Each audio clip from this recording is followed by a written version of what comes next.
You know what time it is, no matter where you've been. So let's do it again. Listen up and let the sun shine in. We've got soul training.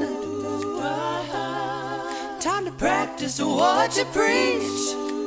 Ooh, yeah. Yes, we do. We've got soul training. And here's Daniel, Alan, and Joe. Hey, Daniel, what size umbrella do you have? What size? Uh-huh.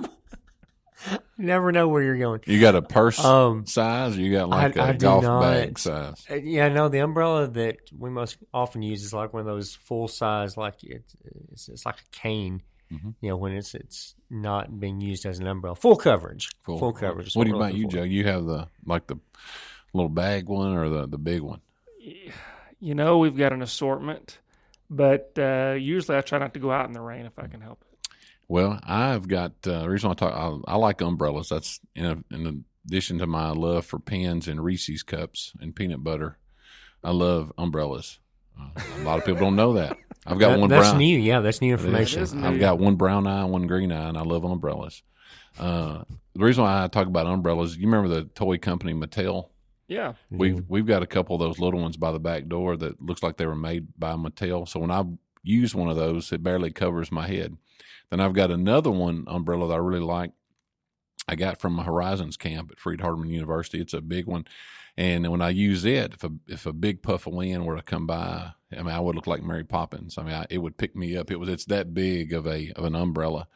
And so, what does umbrellas have to do with our podcast, other than we've kind of unfolded a new trait about all of us? There's a new layer to the Alan. You never know what's going to pop up. And you never know. See, and usually within my intro, Daniel shows up pretty quick with that, and that's good. That was real good.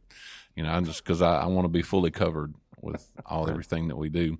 But umbrellas, why do we have umbrellas? It's a full coverage, as Daniel has already alluded to us.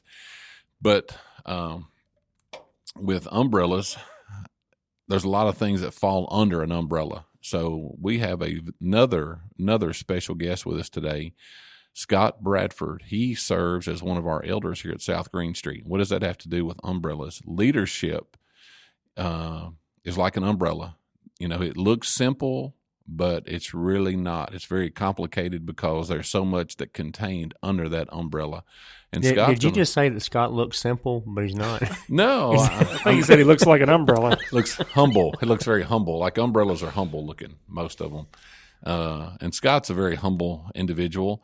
But he serves as one of 7 elders for our congregation. I know the world, if you use the word elder, I even know in my community, in our little old spot in the world here, if I talk about elders in my workplace, people automatically think about people who look like Colonel Sanders, you know, little old man with a cane, mustache, gray hair, all those things. But you got Scott here, who's a young-looking guy. He's a real young-looking guy, but he is an elder. So we're going to talk about leadership and all that how they serve, kind of like an umbrella. They cover so many things to try to help all of us stay protected from the world, but also keep us moving in the right direction. Do you like how I finished strong there? Yeah, I liked how you did this. I totally didn't know where you were going to connect it with elders and umbrellas, but maybe that's the title of this episode, Elders and Umbrellas. And it's not just one size fits all. You got to have qualifications. That's right. So. That's right. That's true. Not all umbrellas are created equal, right? They're not. Yeah, my wife's got one that's leopard print, and for some reason, whenever I need an umbrella, that seems to be the only one that's available, and it's tiny, and I look like the biggest goober walking around in the little leopard print umbrella. I've had a few of those female umbrellas by accident, and people will remind me, like, man, I love your umbrella, you know. Yeah, thanks a lot. I've actually accidentally shot myself with the little umbrellas. They're pretty, the back spring in them are pretty powerful, and you hit that trigger and knocks the breath out of me sometimes when I'm not ready. You know, speaking of leopard print, you know, it's very difficult to be the first person to see leopard printed items because when you see them, they've already been spotted. Okay. On that note, there's no charge for any of this. Yeah. Well, that's a good thing. We'd be refunding folks. So well, in full disclosure, those that don't know, Scott is my father-in-law, so I'm forever indebted to him for allowing me to, I guess, become a part of his family. And so thank you, Scott, for that publicly. I'm on the record thanking you. Nobody can take that away. Well, thank you, Joe. You're very Make sure very you're good in son-in-law. Make sure you're on the record, because a couple of times Joe got me and Daniel complaining about our wives, and he recorded it. No. It's going to show up somewhere. I have not complained about my wife. Don't you put that. Or not complain, but I think we had to do something. No, we need to get back to this episode. It'll show up. Yeah. No, y'all weren't complaining about your wife. I took something out of context that made it sound like you were. See, and I led you right into that. You're right, Joe. So when it does show up, you took it out of context. I've got it on record. I took it out of context. Anyhow, well, the purpose of this episode is, I guess I was kind of the one that came up with the idea of this. There's a lot of confusion about leaders out there and leadership, about who oversees the church, who oversees this group of worshipers. We've got, well, for example, there's several different governing agencies out there. The Baptists have the Baptist Convention. Methodists have General Conference, or a couple others. Catholicism, they've got everybody over at the Vatican, the Pope and the Cardinals. And our Jehovah's Witness friends and neighbors, they're governed by folks, the governing body out in Utah. But we don't see in the Bible necessarily those sorts of arrangements. We've got the apostles there, but see last episode for how that went. Two episodes ago. 2 episodes ago for that. So we don't have that type of governing body anymore. And so what I wanted to get to the bottom of is, what's the deal with all this? How come we don't have these things prescribed in Scripture, yet we do have, in reality, these sorts of bodies? And now, is that a biblical approach, or is there another approach that might be more aligned with Scripture? And you want me to talk on that, or our special guest? I don't care. I asked the question. I can't answer it too. So one of you guys. I mean, I know it's inexpensive, but he is on, here with us. He's costing spending some time with us. So, well, Daniel, why don't you go first, and we'll all chime in there. Okay, so as we look at the pattern of the biblical church, the New Testament church, they didn't have any sort of hierarchy outside of the local congregation. Each congregation was autonomous. They had their a fellowship together. There was unity, but there's not any kind of governing bodies that regulates all these different congregations. And that's something that sort of happened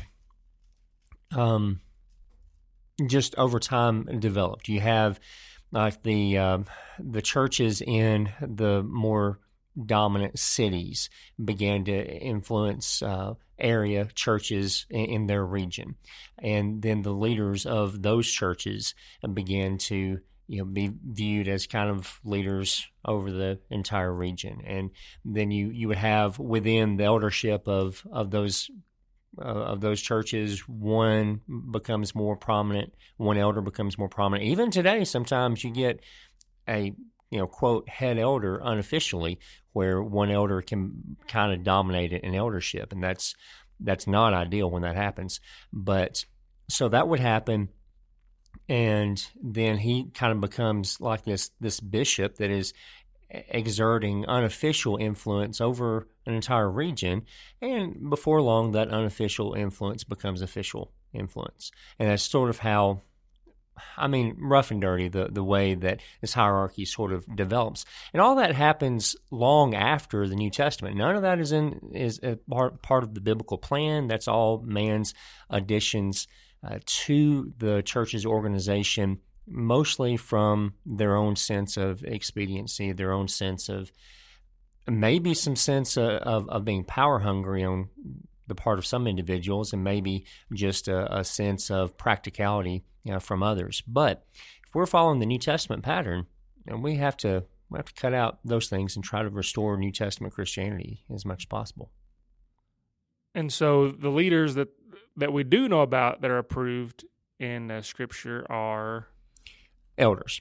Yeah, each congregation has elders, and that's something that happened very, very early on. And Paul, on his very first missionary journey, he goes through planting congregations. And the second leg of his first missionary journey, he comes back through those same congregations. And Acts chapter 14, verse 23 says, when they had appointed elders for them in every church, having prayed with fasting, they commended them to the Lord in whom they believed. So after that, the second half of that first missionary journey, he's going back through and appointing elders in every congregation. So that's the biblical pattern, is that each church would have their own set of elders that oversees and governs them.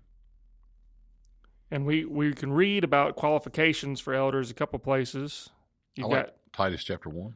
Titus 1, starting around verse 5.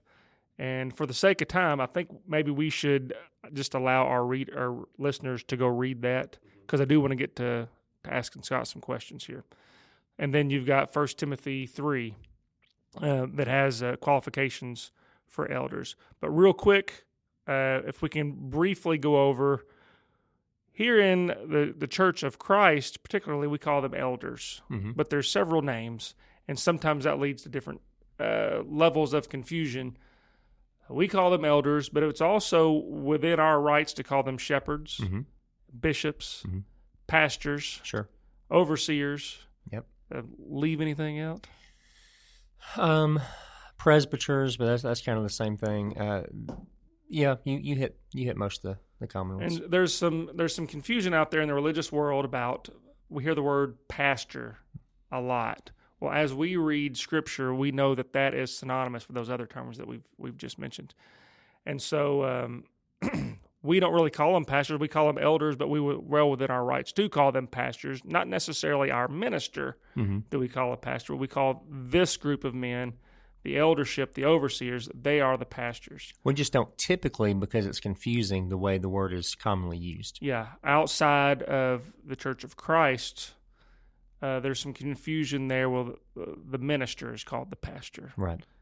We also know whenever the apostles were going around setting up elderships, they set elders in place. There was a plural. That's right. There. A lot of times we see with congregations outside the Church of Christ, there'll be a singular pastor that oversees everything. And so I just wanted to, I'm not trying to put down anybody, right. Any of our religious friends out there, but there's some confusion over that. But now, if we can, I would like to kind of switch gears. We've talked about elders. We've talked about the qualifications, what biblical church leadership is. Now, we have one of these men in here with us that I think a lot of. We're going to pepper him with questions and see how this goes. So he'll be fine. He's already well seasoned. That was better than your last one. Yeah. I didn't introduce. Tell everybody who you are, Scott. I'm Scott Bradford. I live here in Glasgow, Kentucky, and I've been an elder for approximately 25 years or so. But it's a wonderful opportunity here to speak to Daniel's friend. And I'm thrilled to be here. And to Joe's point about the elders overseeing the flock as opposed to someone in a regional setting, in 1 Peter 5:2 it says, "Shepherd the flock of God that is among you." If you're shepherding someone, you've got to know who they are. You can't be over an entire group of churches and know the people. It's difficult enough for the 7 elders here to shepherd 400 people. It's terribly difficult, but anyway, that's my little bit for the shepherding that's among you. There's a book out, I don't know who the author is, that They Smell Like Sheep, which is a book about elders and how they should be incorporated and be involved in everyone's life that they oversee. Pepper away, boys. Okay. All right, so I guess let's start with, what advice would you give to maybe our younger people that would like to be preparing themselves for the role of elder one day? How can they get on the right path for that job? Well, I think the first thing, obviously, is study. They've got to be men of the Word. and they have to. One of the big responsibilities. Alan is teaching a class on Titus, and his main point is there are wolves out that are looking to infiltrate with false teaching. And if you don't know the word, you don't have any way to defend the flock. And in Titus, what came in was within, not without. So the elders are responsible for what's being taught, and where it's being taught, how it's being taught. So it's, we defend the flock, I think is one of our major, roles. Sure. One thing that it's always, I don't know if it's puzzled me, but it's concerned me a little, is that it's an important job, the well-being and to some extent, the eternal destination of folks in the flock, so to speak, rest upon the shoulders of the eldership. It's your responsibility to oversee these folks and make sure things that are taught here are appropriate and to help maintain their faithfulness. That's a stressful gig. It takes a lot of prayer. Yeah, we can't do it on our own. No way in the world. Well, that's what I was wondering is if you have that level of stress, you've got the stress of the congregation on you. It's not something you necessarily take a vacation. If I have stress at work, I can say, forget it. I'm taking the next 2 days off and going to go fish or whatever. As an elder, it's tougher to do that. It is. There's a lot of sleepless nights where you worry about someone and their situation. But there again, it's a joyous job in that you can see people grow and become stronger in their faith. And, that is a reward unto itself. So, well, what's something that you wish the average church member knew about elders that maybe they don't appreciate all the time? Well, the one thing that I would like to stress is that the elders are there to talk about issues you have. A lot of times people will go to the preacher because, one, he's friendly as can be. He's approachable, and he talks to them every Sunday through the Word. But the elders need to be the ones that you come to discuss issues. To try, because there's 7 of us, and that here at South Green, but elders anywhere, right? But elders anywhere, go to the elders and discuss your concerns. Anything you tell the elders will not go any further than the eldership. And that's another weight, having that responsibility to keep the confidence of people. There's some serious things going on, and it's not something that I can go home and share with my wife.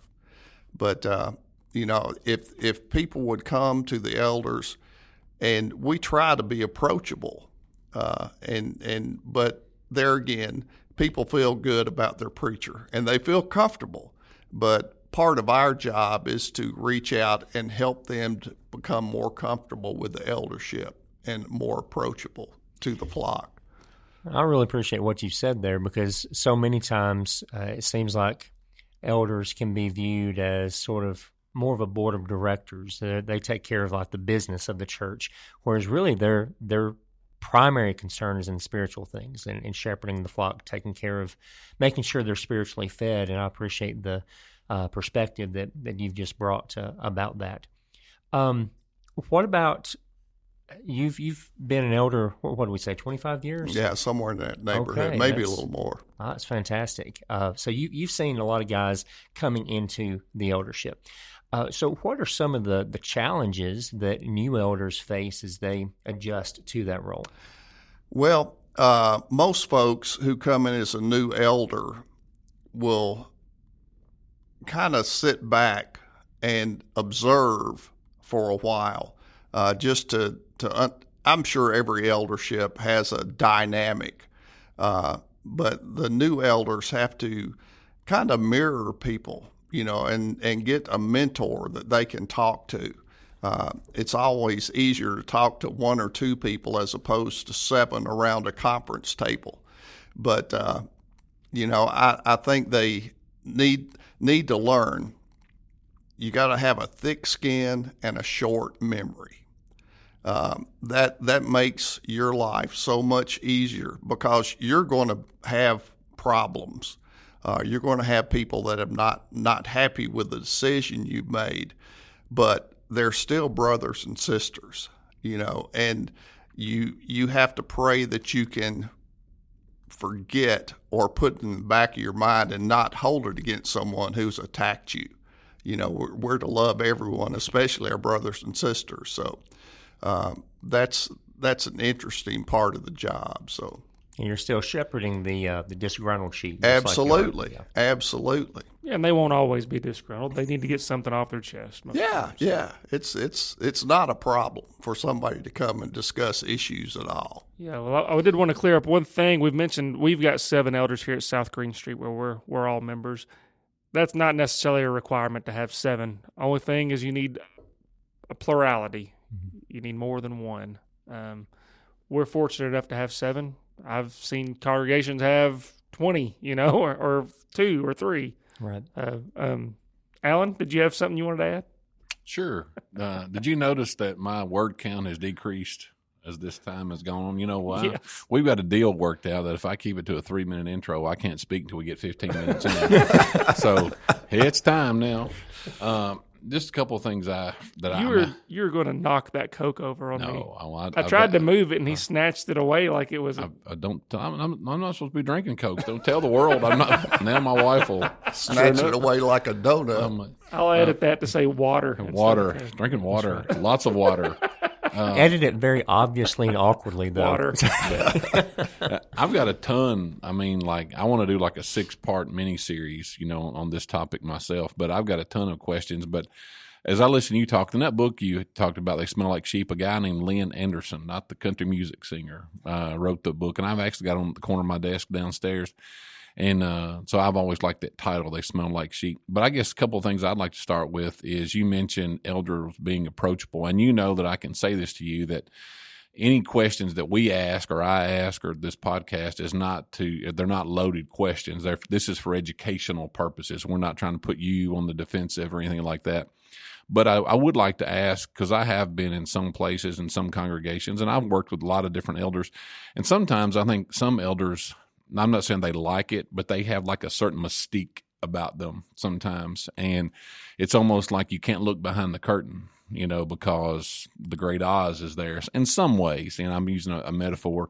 But what is another way? I think you've touched on some of it, how elders can kind of, who maybe have that persona or that mystique that, hey, I want to, we're going to smell like sheep.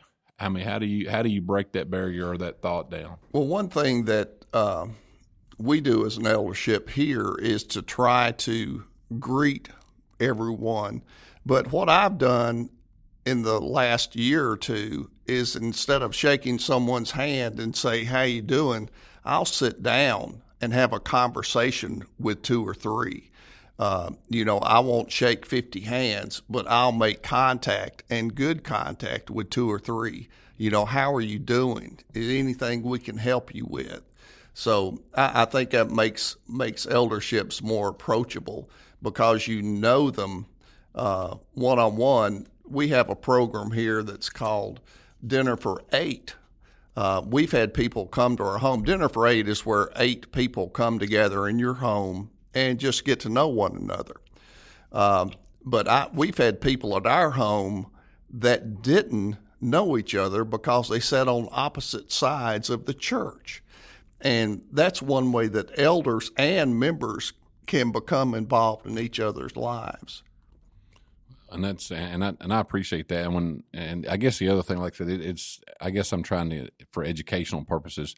So that's a really good answer. This is kind of funny. When you all had the conference room downstairs one time, I was getting on the elevator with some folks, and one lady, you all had a sign on I've never told anybody this. You had a sign on the door, or you all had a sign on the door that said, "Please keep conference room door locked, period, the elders."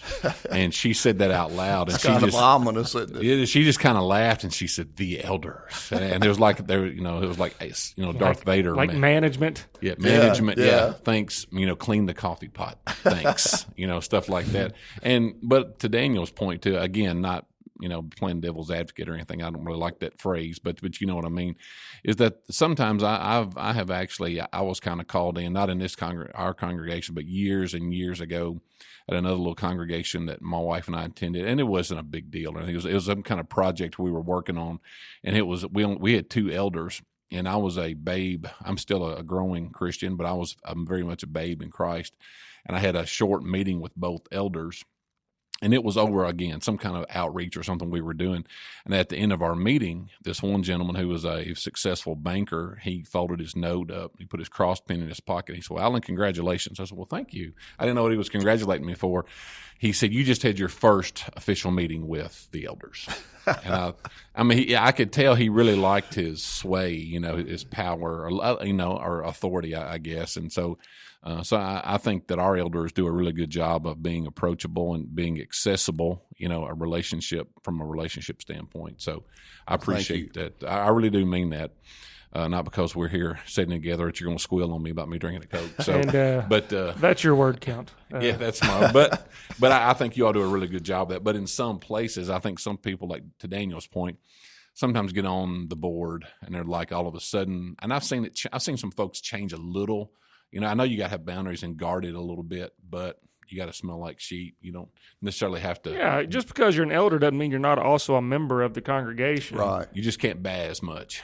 So if you're an elder, Joe missed that. No, I caught it. I just didn't. He just thought it was a bad joke. That one was a better one.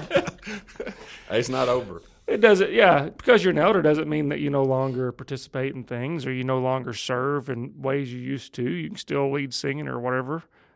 Just like because you're still a member. Our time is quickly coming to an end. Believe it or not, maybe we can do a sequel. But I did want to get out. We've talked a lot about elders is the appropriate way that a congregation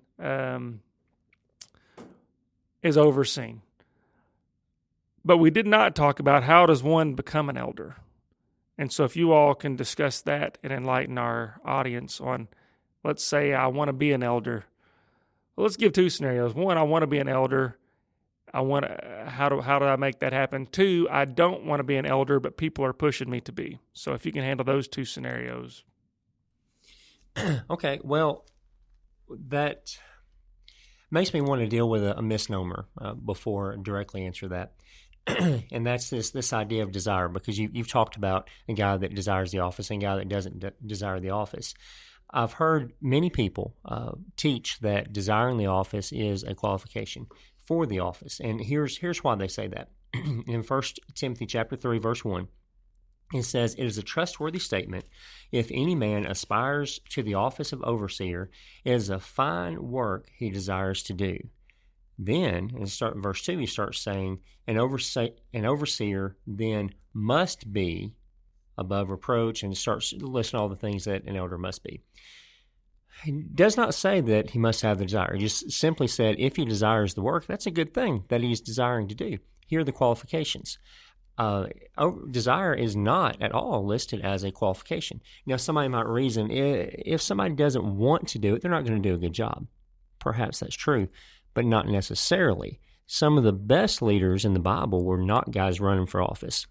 Moses, for example, did not want his job, but once he took it, he did a really great job with it. David wasn't running for king. Matter of fact, he notably did not hasten his kingship on occasions when he could have.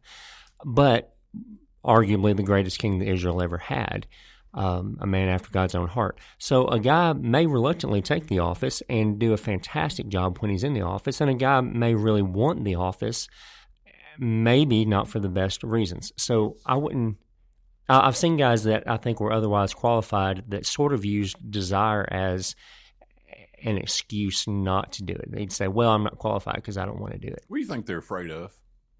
It's a hard job. There's lots to be afraid of. They don't want to be the umbrella. Yeah. I mean, you're taking on a huge amount of responsibility. You're taking on a huge amount of accountability. There's many, many ways I do not envy Not to mention the extra time you spend away from home, your family, working on church stuff. Yeah, absolutely. It's a big ask for somebody to be an elder and to do it well. But then back to your original question, most of the time, the way I've seen it done, and I'd be interested to see what Scott's perspective is on this. I'm not really familiar with a lot of guys asking to be an elder and going and saying, hey, I'd really like to be an elder. I'd like to serve in that way. More often than not, they're active in the church, and when the eldership decides they want to expand for whatever reasons, they ask the membership, who do you think would be good men to be elders? Do you think we have other guys that are qualified? And names are put forward. Now, that's not necessarily a biblical pattern for how it has to be done. It's sort of an expedient. The Bible doesn't really lay out how the elders have to be. There has to be a way somehow to get names up there. And the Bible doesn't lay that out. Exactly. But given the fact that you, as an elder, are going to have to lead the flock, not that the church is a democracy in any way, it's not. But having the support of a significant amount of the flock is helpful if you're going to be asked to lead them. And so it does make sense on a certain level to ask, who are the men of good reputation? Who are the men that fit these qualifications? Typically, there's a series of sermons explaining the qualifications of an elder before elderships expand or are begun. So good teaching by the preacher or whoever is teaching is important on getting men that are qualified.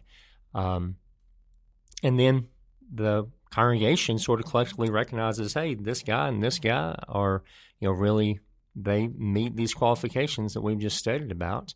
And then they're approached. Would you be willing to serve as an elder? There's a lot of ways that can happen, but I don't know, generally, just practically the way I've observed it, people are asked rather than seeking it. What's been your experience? We have, in my experience, we've had one person come to the eldership and say, I would like to become an elder at some point. And there's nothing wrong with that. No, absolutely not. My mother, who is 99 years old, I was talking to her about my grandchildren. And the oldest one is Cade, who is 10.